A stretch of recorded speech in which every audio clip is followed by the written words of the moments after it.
Welcome to our channel. Today we how to log into Bread Financial easy tutorial step by step clearly. To log into Bread Financial, start by opening your preferred web browser. In the address bar, type in the official Bread Financial website URL and press enter.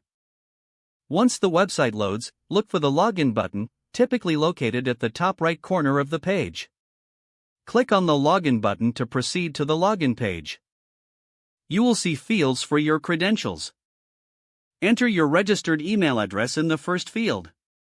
Next, move to the password field and type in your password. Make sure to double-check your credentials for accuracy. If you have forgotten your password, click on the Forgot Password link for assistance. After entering your details, find the login button and click it. If your credentials are correct, you will be directed to your Bread Financial account dashboard.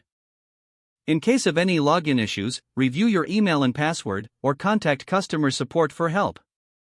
If the page does not load, refresh the browser or try again in a private or incognito window.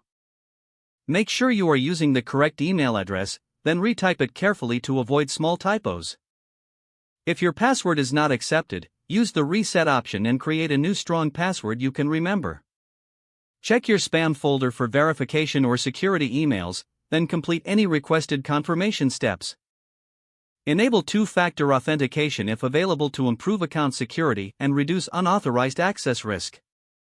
After signing in, review your profile details so your contact information and settings are accurate and current. If you see an error message, note it down and try again after restarting your device and internet connection. Log out when you finish, especially on shared devices, to keep your account and payment information secure. If the page does not load, refresh the browser or try again in a private or incognito window. Make sure you are using the correct email address, then retype it carefully to avoid small typos. If your password is not accepted, use the reset option and create a new strong password you can remember. Check your spam folder for verification or security emails, then complete any requested confirmation steps. Enable two-factor authentication if available to improve account security and reduce unauthorized access risk. After signing in, review your profile details so your contact information and settings are accurate and current. If you see an error message, note it down and try again after restarting your device and internet connection. Log out when you finish, especially on shared devices, to keep your account and payment information secure. Don't forget to like this video and subscribe to our channel for more step-by-step tech guides.